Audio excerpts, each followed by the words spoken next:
말씀에 큰 은혜와 또 여러분 자신에게 도전이 되시기를 바랍니다. 고난주간 저녁 특별 기도회에 걸맞게 오늘 날씨까지 이 예배를 참석해야 될 거냐 말 거냐 아주 고난이 되셨을 겁니다. 그럼에도 불구하고 고난을 이기고 예배에 참석하신 여러분을 사랑하고 축복합니다. 서로 인사하십시다. 저녁에 또 만나서 반갑습니다. 잘 오셨습니다. 은혜 많이 받으세요.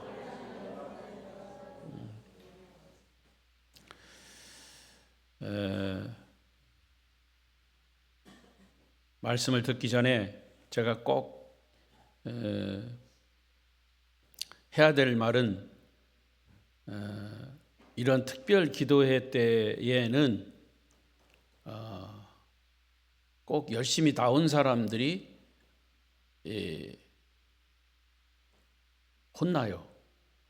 안 나온 사람 대신해서. 그죠? 직분을 가진 사람이라면 이런 특별 기도회 집회 이런 거는 열일을 제쳐놓고 제가 어저께 그렇게 광고했는데도 안 나오는 사람들은 그 직분에 합당하지 않은 거예요. 교회는 조직이기 때문에 예수 안에서 우리가 한 가족으로 이런 특별 기도회 집회를 하면 직분을 맡은 사람은 그 직분을 감당하기 위해서 책임적으로 나와야 되는 거예요. 여러분이 교회고 여러분이 아름다운 교회, 그죠? 그래서 제가 웬만해서는 그런 얘기 잘 안 하는데 하여튼 오늘 둘째 날 강조합니다. 여러분 이번 주 빠지지 말고 여러분이라도 꼭 참석하셔서 더 은혜와 또 복이 임하는 시간이 되었으면 좋겠습니다. 오늘 말씀의 주제는 가룟 유다입니다.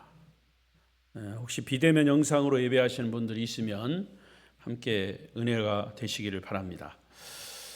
자, 예수님이 십자가에 달리실 때에 그 주변에 있던 사람들 중에 이 가룟 유다를 빼놓을 수가 없습니다.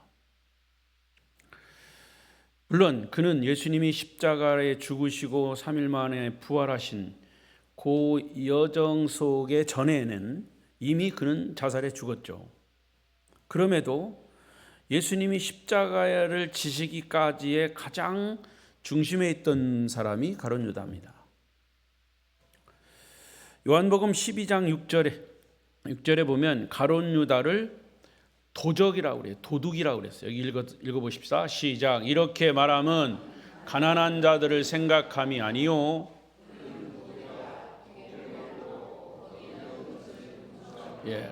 그는 도둑이라 그랬어요. 돈깨를 맞고 거기 넣는 것을 어떻게 했다? 훔쳐갔다. 이 말씀을 염두에 두시고 오늘 말씀을 들으셔야 합니다.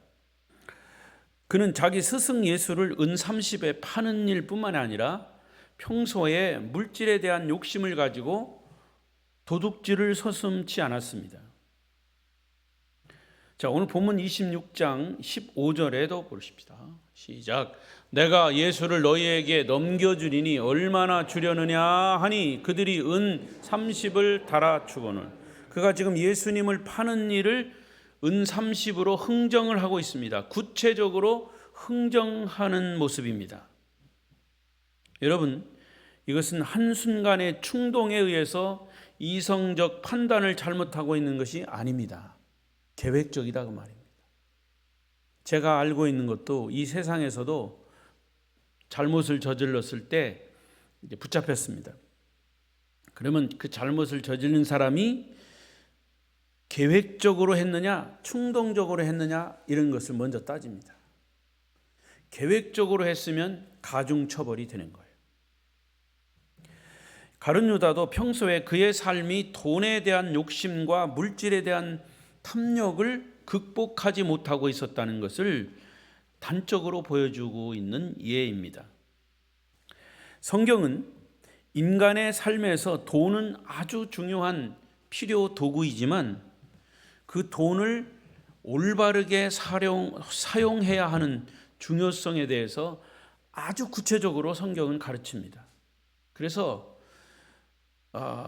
어느 교회에서, 제가 과거에 섬기던 교회에서도 그랬어요. 이 헌금 얘기하면 목사가 헌금 얘기한다고 그러는데 모르는 소리예요.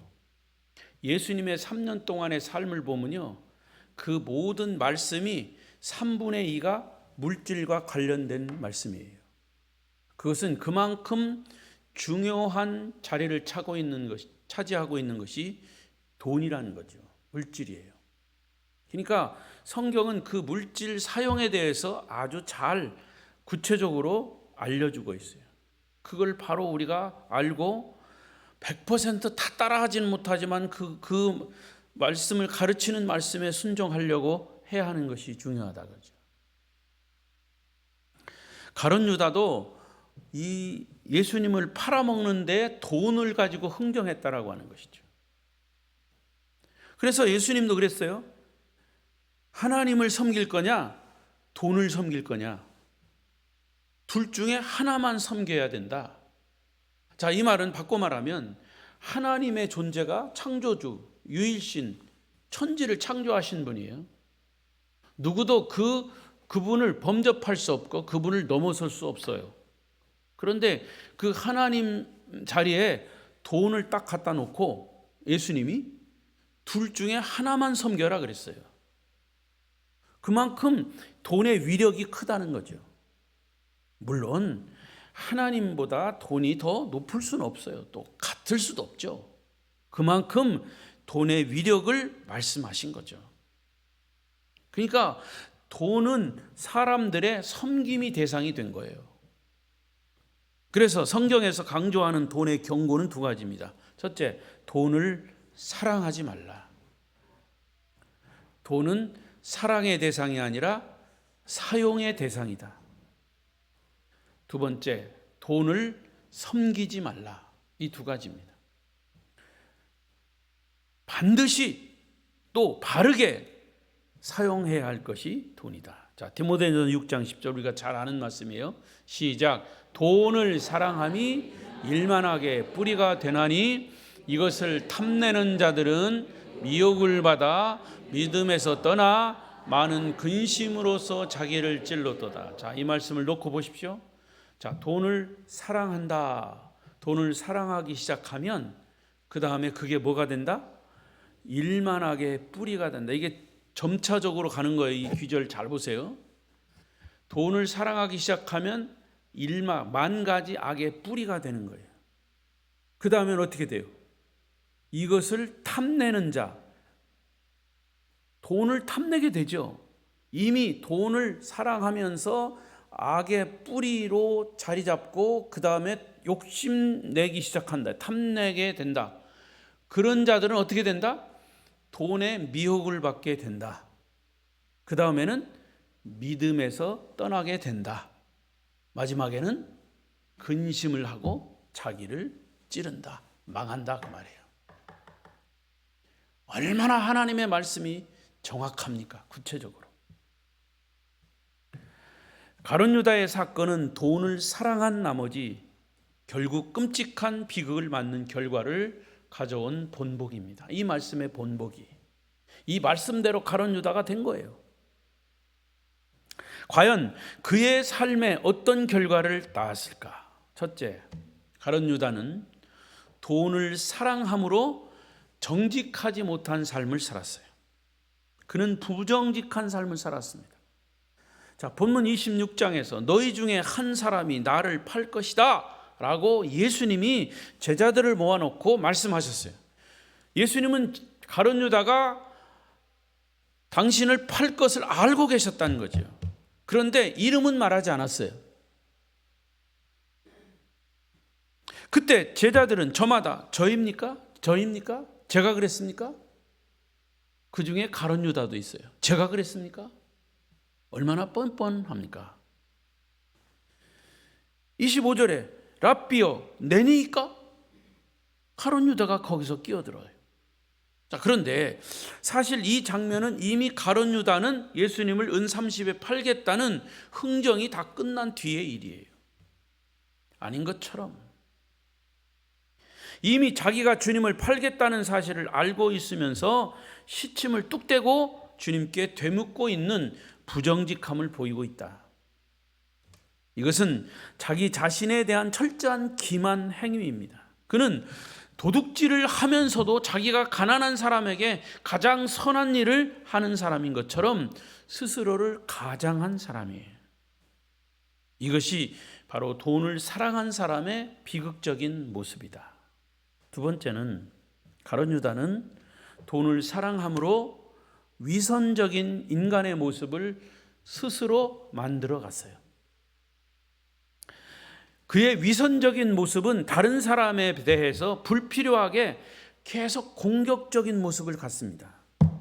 그의 가장 대표적인 위선은 마리아가 예수님의 장례식을 준비하기 위해서 옥합을 깨뜨렸어요. 자기의 전 재산, 시집갈 미천 옥합을 깨뜨려서 예수님의 발에 발라드렸어요. 그때 가룟 유다의 반응은 어땠습니까? 여러분 아시는 대로 이 향유를 팔아서 가난한 사람들에게 나눠주면 대단히 좋은 일도 하고 우리에게 유익할 텐데 왜 그대는 향유를 허비하는가? 라고 반문했어요.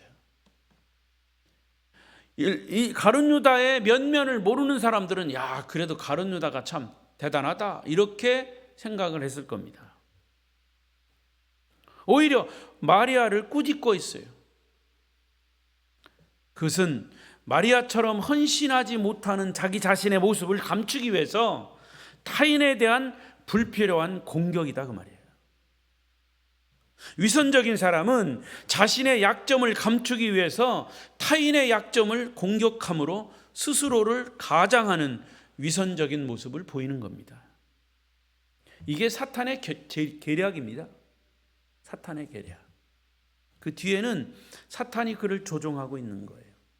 그는 철저하게 자기 자신을 숨기는 가면을 쓰고 살았던 사람. 결국 그의 위선적 삶은 돈에 대한 욕심을 극복하지 못하고 도둑질을 하고 있으면서도 자신의 모습을 노출시키기가 두려웠던 그의 모습이죠. 이게 바로 돈을 사랑한 유다의 두 번째 비극입니다.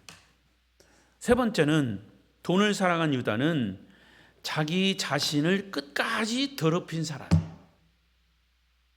자기 자신을 끝까지 스스로 망한 거죠. 아까 디모데 6장 10절에 자기를 찔렀다 그랬어요.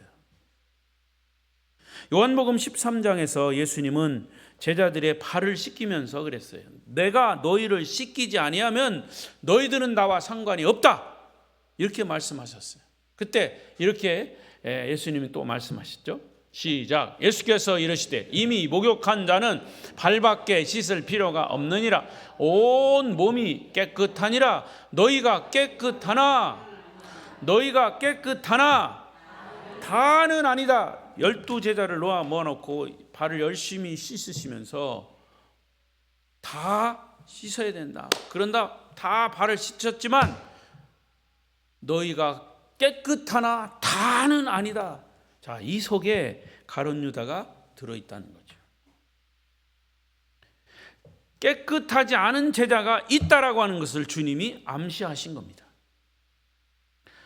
주님은 이름을 거명하지 않았지만 가룟 유다가 물질에 대한 탐욕을 통해 스스로를 더럽히고 있던 것을 알고 계셨어요. 돈을 사랑하는 자신뿐만 아니라 자기가 그 돈을 사랑하는 자는 자신뿐만 아니라 자신이 속한 가정, 자신이 속한 어떤 공동체를 더럽히고 치사하게 만드는 거예요. 믿음까지도 더럽게 만드는 거예요. 그것이 가룟 유다의 모습이에요. 여러분, 가룟 유다가 그랬구나, 못 쓸 사람이네, 그게 아니라 여러분이 바로 그런 사람이 될 수 있다는 것을 기억하셔야 합니다. 이 말씀이 바로 그 말씀이에요. 네 번째, 돈을 사랑한 가룟 유다는 결국 사탄에게 자신을 내어주는 결과를 초래한 것이에요. 돈에 대한 욕심을 극복하지 못한 유다는 점진적으로 마귀에게 자신을 내어주는 어리석음에 처하게 됩니다. 요한복음 13장 2절 보십시다. 시작. 마귀가 벌써 시몬의 아들 가룟 유다의 마음에 예수를 팔려는 생각을 예수를 팔려는 생각을 누가 넣었다? 마귀가 넣었어요. 마귀가. 사탄은 가룟 유다에게 맨 처음 그의 마음속에 한 가지 생각을 집어넣은 것으로 시작을 합니다. 생각을 하도록 마귀가 집어넣은 거예요. 무슨 생각? 예수를 팔려는 생각. 자, 여러분은 지금 무슨 생각을 하고 계십니까? 아니, 요즘 주로 어떤 생각에 잠겨 있습니까?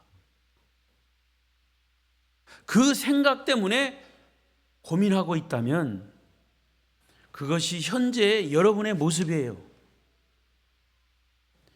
우리가 제일 먼저 관리해야 할 일들 가운데 하나는 내 생각을 관리하는 거예요. 저는 이 말씀을 수도 없이 드렸죠. 왜냐? 내가 가진 생각은 그만큼 내 삶을 좌우하기 때문에. 생각은 뭐가 되고? 말이 되고. 말은 뭐가 되고? 행동이 되고. 행동은 뭐가 되고? 습관이 되고. 습관은 뭐가 되고? 삶이 되고. 삶은 뭐가 된다? 인격이 된다. 자, 처음부터 끝까지 다 외우고 계시는지 모르겠어. 시작. 생각은 말은 행동이 되고, 행동은 습관이 되고, 습관은 삶이 되고, 삶은 인격이 되고. 그러니까 여러분이 생각하고 있는 것 또 생각하고 오늘 생각하고 그 생각 때문에 잠도 못 자고 다음 날 또 그 생각하고 또 생각하고 하면 그것이 말로 나오는 거예요. 말. 여러분이 나도 모르게 말로 나오는 거예요. 그렇게 말을 하면서 내가 그것이 비밀스러운 말이면 내가 생각하고 있는 것을 말로 자꾸 뱉으면서 이 사람한테 말해놓고 이거 다른 사람한테 절대로 말하면 안 돼, 말하면 안 돼. 이 사람한테 그랬으면 또 이 사람한테 이거 절대로 말하면 안 돼, 말하면 안 돼. 그렇게 말해. 그 다음에 행동하는 거예요. 그 다음에 행동. 그 행동은 그 사람의 습관이 되는 거예요. 습관. 결국에는 그 사람의 삶이요, 그 사람의 인격이 되는 겁니다. 내 머릿속에 내 마음속에 스치고 지나가는 한 가닥의 잘못된 생각부터 인간의 결정적인 파멸은 시작되는 겁니다. 잘못된 생각부터.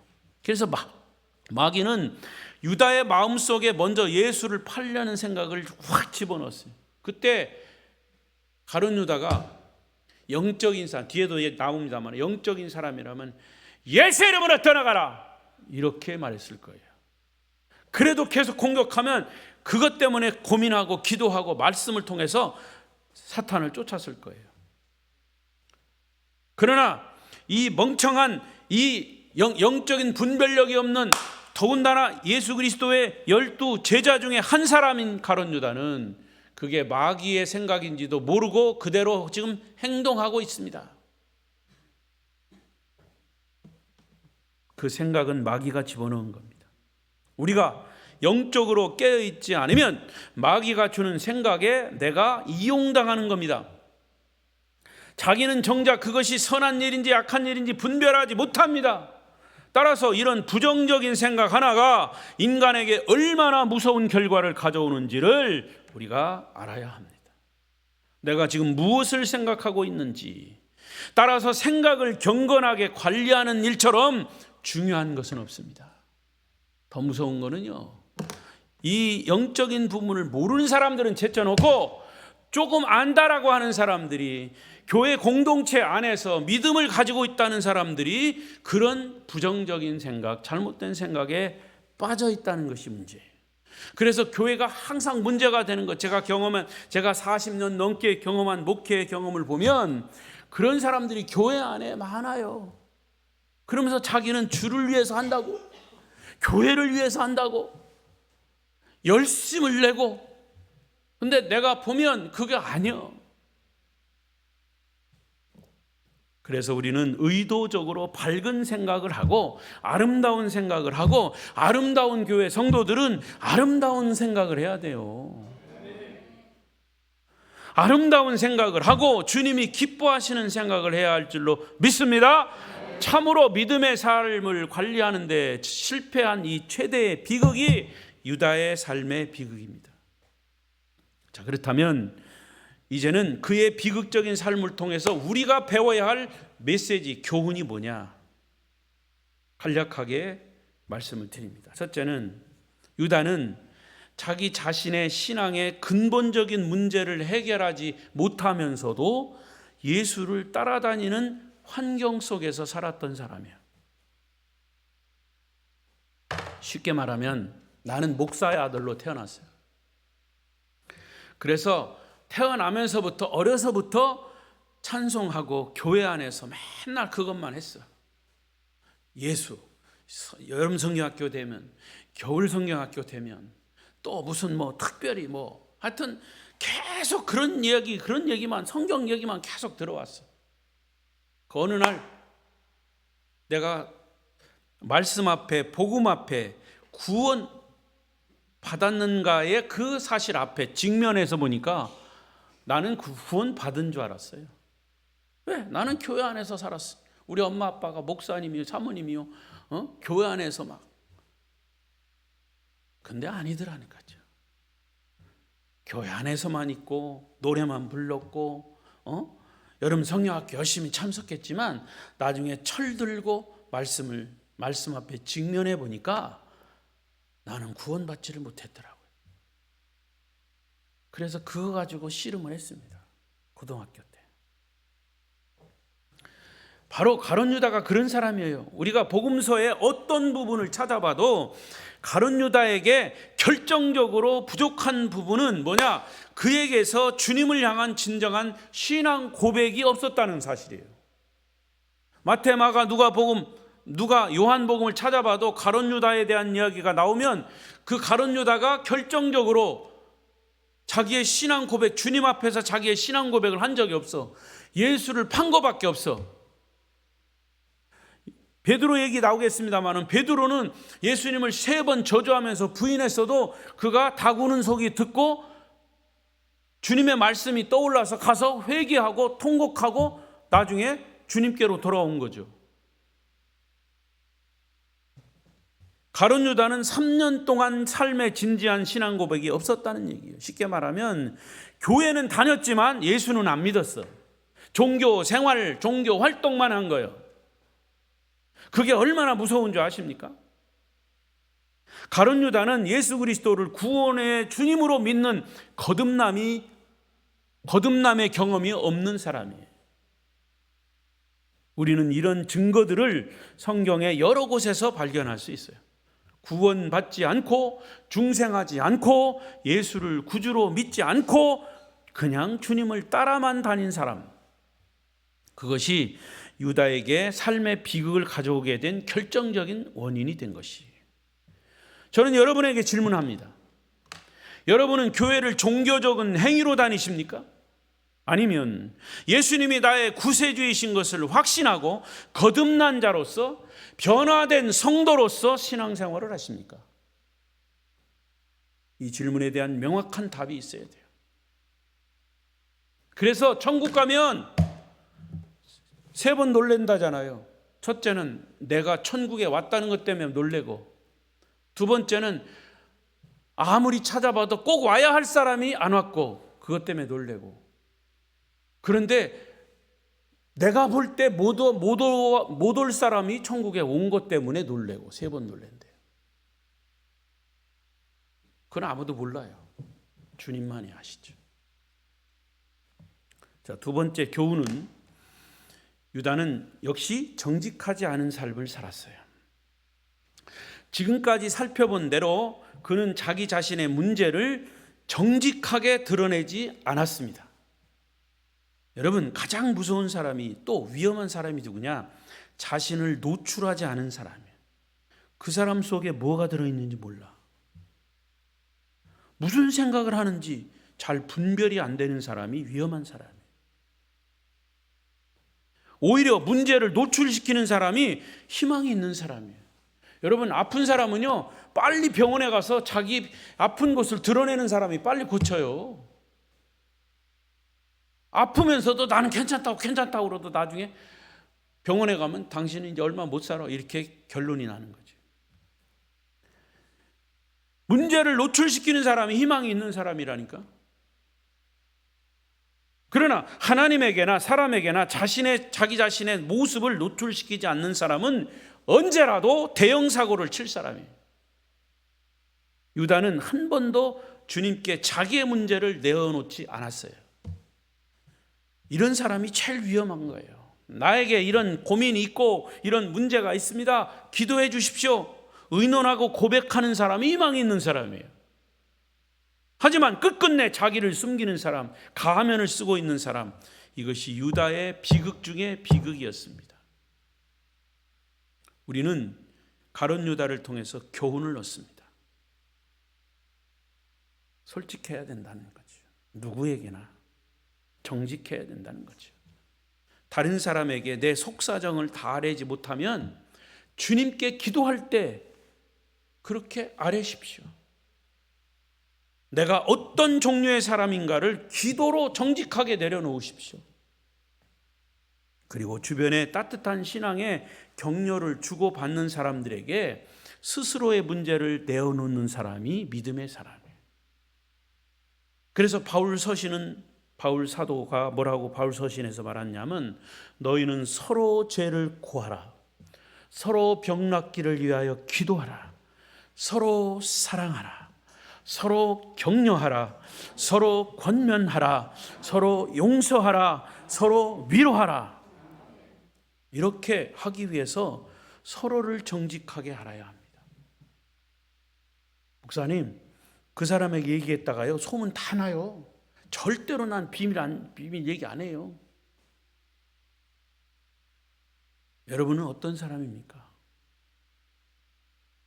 물론 이것은 서로의 신뢰를 전제로 하는 경우입니다. 믿지 못하는 사람에게 함부로 내 얘기를 하지 못합니다. 믿지 못하는 사람에게 얘기했다가 오히려 크게 상처를 입는 경우가 있기 때문이죠. 그러나 우리가 믿을 만한 성도의 교제가 이루어진다면, 나에게 이런 아픔이 있으니 형제여 자매여 나를 위해 기도해 주십시오 라고 말할 수 있어야 합니다. 거기까지 갈 때 그리스도인의 교제는 정말 주님이 기대하시는 자리까지 나아갈 수가 있는 것이죠. 여러분, 아름다운 교회가 자랑할 것이 뭡니까? 첫째, 예수를 자랑해야 합니다. 두 번째, 성도들의 진정한 섬김을 서로 자랑해야 합니다. 절대로 여러분, 가정에서 모든 것이 다 행복하진 않아요. 부부가 불화할 수도 있고 부모와 자식 간에 문제가 있을 수 있어요. 그런데 그런 것을 다른 데 가가지고 막 떠버려 보세요. 그럼 그걸 뭐라고 그랬죠? 누워서 침 뱉기예요. 그러니까 근데 이 사람은 이 죄의 본성이 있기 때문에 잘하는 건 잘 칭찬 안 해. 어디 가서도 잘하는 거 잘 칭찬 안 해. 왜? 시기가 나서. 근데 못하는 것만 가서, 우리 교회는 말이야, 누가 뭐 장로님이 어떻고 목사님이 어떻고 뭐 어떻고 어떤 집사, 우리 구역에 누구는 말이야 하이 죽겠어. 그걸 왜 다른 교회 가서 다른 사람에게 얘기하냔 말이에요. 가장 멍청한 사람이 그게. 그래가지고 우리 교회 전도가 되겠냐고요. 아니, 그렇다는 얘기가 아니고, 예를 들어서 아름다운 교회 성도가 그렇다는 게 아니고, 실제로 그렇잖아요. 여러분, 우리는 가족이란 말이죠. 예수 안에서 가족. 그러니까 최소한도 여러분 주변에 다만 한두 사람이라도 이런 차원의 신앙의 교제, 내 약점과 허물을 숨김없이 드러내고 자기를 위해 기도를 요청할 수 있고, 그래서 서로가 서로를 붙들어 줄 수 있는 신앙의 선후배 동료가 있어야 된다 그 말이죠. 아름다운 교회는 한 가족이에요. 얼마든지 아픔 상처를 서로 쌓아주고 격려하는 가족이에요. 유다의 비극은 주변에 믿을 만한 사람이 없었어요. 유다를 가까이 하지 않았어요. 자기도 다른 사람에게 가까이 하지 않았어요. 말도 하지 않았어요. 유다를 그렇게 믿을만하게 생각하지도 않았어요. 자기를 꼭꼭 숨기는 일에만 성공했던 사람이 가룟 유다입니다. 그런데 그에게 꼭 있어야만 했던 것이 있습니다. 삶의 전환점을 가지고 올 회개입니다. 회개. 그러나 그는 회개하지 않았습니다. 저는 항상 베드로와 가룟 유다를 비교할 때 선명하게 구분되는 것은 베드로는 회개하고 주님께 돌아왔고 유다는 회개하지 않고 주님을 떠났습니다. 명확하게 구분이 되잖아요. 나도 둘 중에 하나예요. 우리는 죄인들이기 때문에 얼마든지 주님 앞에 잘못을 저지를 수 있어. 그러나 그것을 깨닫고 회개하고 항상 돌아서는 것, 베드로처럼. 그러나 가룟 유다처럼 뻔뻔스럽게 아닌 것처럼 회개하지 않는 사람, 멸망을 결과로 가져오는 겁니다. 자, 유다는요 후회는 했어요. 후회. 잘 들으세요. 후회. 왜 후회를 하는 것을 아냐? 은 30 받은 것을 성전에다 뿌려버렸어요. 그게 후회예요. 아이고, 내가 잘못했구나. 후회는 했지만 회개는 하지 않았어요. 여러분, 후회와 회개는 달라요. 후회는 뭐냐? 내가 잘못한 거 생각은 해. 후회. 그러면 그 잘못한 것을 잘못했다고 고백하고 그 잘못한 길로 가지 않는 것이 회개예요. 그래서 회개는 리턴이야. 돌아서는 거예요. 세상으로 가던 방향을 돌아서 주님께로 가는 것이 회개입니다. 후회는 잘못했어. 아이고, 내가 이제 그러면 안 되지. 내가 참 잘못했네. 그리고 또 그 짓을 또 하는 거예요. 그게 후회예요. 예? 좀 알고나 있어. 좀 알고나. 왜 한 짓을 또 하고 있어요? 후회만 하고 있어요. 예수 믿는 사람들이. 회개는 하지 않고. 후회하는 순간 결국 그는 스스로 목숨을 끊어버리는 자살로 삶을 마감한 실패의 인생이 된 겁니다. 여러분, 회개는 단순히 후회하는 것이 아니, 그 후회를 통해서 주님 앞으로 나와야 하고 주님과 새로운 관계를 맺어야 진정한 회개가 되는 것이죠. 그래서 그것을 거듭남이라 그러는 거예요. born again. 과거에 나는 죽은 거예요. 까무라친 게 아니고 잠잔 게 아니고 까무라친 거예요. 까무라친 것도 아니고 죽은 거예요. 죽었다가 나는 다시 태어나는 것이요. born again. 다시 거듭나는 게 그게 중생이요. 하나님의 자녀가 되는 계기가 되는 거죠. 성경에서 말하는 회개는 자기 잘못을 뉘우칠 뿐만이 아니라 예수 그리스도 앞에 나와서 주님과의 친밀한 관계를 천국 갈 때까지 유지시켜야 하는 것이 진짜 회개인 것이죠. 유다는 예수님에 대한 믿음이 없었기 때문에 자기가 저지른 잘못에 대한 후회는 했지만 돌아오질 못했어요. 돌아올 자리가 없었어요. 평소에 그는 주님을 믿지 않았기 때문이죠. 만일 가룟 유다가 주님을 구주로 신뢰했다면 베드로처럼 다시 주님께 돌아와서 자신을 정직하게 내려놓고 주님을 붙잡았을 겁니다. 여러분, 만일 여러분이 정말 주님을 영접하고 나의 구주와 구주님으로 믿고 있다면 우리도 자주 실패하고 넘어지지만 그때마다 우리가 믿고 따를 주님이 있다는 사실 때문에 주님 앞에 다시 서야 할 줄로 믿습니다. 이 주님 앞에 다시 선다는 것이 얼마나 행복이에요. 축복이에요. 가룟 유다처럼 돌아갈 곳이 없는 사람 스스로 그렇게 죽는 거예요. 가룟 유다도 얼마든지 주님 앞에 다시 돌아올 수 있었어요. 이것이 진정한 회개인 것이죠. 이 고난 주간에 주님께 우리 자신을 적나라하게 내려놓고 진정한 회개를 드리시기 바랍니다. 그러면 주님은 놀라운 은혜를 우리에게 베풀어 주실 것입니다. 마지막 세 번째 교훈입니다. 우리는 자신의 경건 생활을 잘 관리하는 것이 중요합니다. 우리는 자신의 경건 생활을 중요하게 깨달아야 합니다. 경건 생활. 기도하고 말씀 보고 한 번으로 끝나는 게 아니라 계속 지속적으로. 여러분, 제가요 이렇게 큰 소리 치면 안 되지만 그럼에도 불구하고 건강을 잘 유지하는 거는 평소에 자기 관리를 하는 거예요. 저 관리를 해요. 경건의 관리도 하지만 육신적인 이 관리를 하는 거예요. 제 집사람이 고맙게 음식 잘 조절해 주죠. 그래서 먹지 말아야 할 걸 먹으면 그냥 쿠사리도 먹어요. 그런데 그 쿠사리 먹는 게 고마워요. 왜? 나를 건강에 잘 챙겨주니까. 그러면 또 저는 그것을 따라서 잘 거기에 운동하고 규칙적으로. 그래서 저는 혈압이 있기 때문에 그 혈압을 잘 조정하려면 내가 운동을 하지 않으면 안 돼. 그래서 끊임없이 하는 거예요.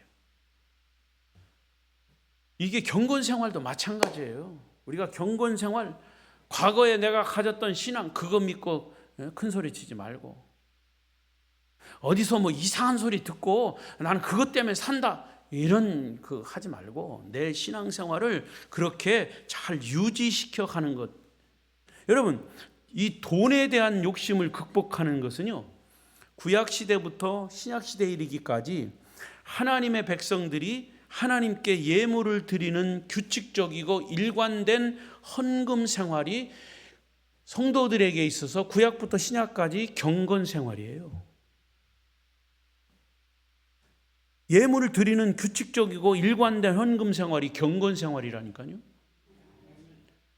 그래서 헌금은 언제나 두 가지 의미가 있어요. 하나는 모든 소유의 주인은 하나님이시다. 창조주 하나님이시다. 이것을 확인하는 거예요. 물질은 내 것이 아니라 하나님의 것이다. 아까 우리 찬송했죠? 그 찬송, 마지막 찬송 집사님 너무 은혜가 되더라고요. 내 것을 주님이라고 내가 폼 잡고 다녔는데 그게 아니라는 거죠. 다 주님의 것인데.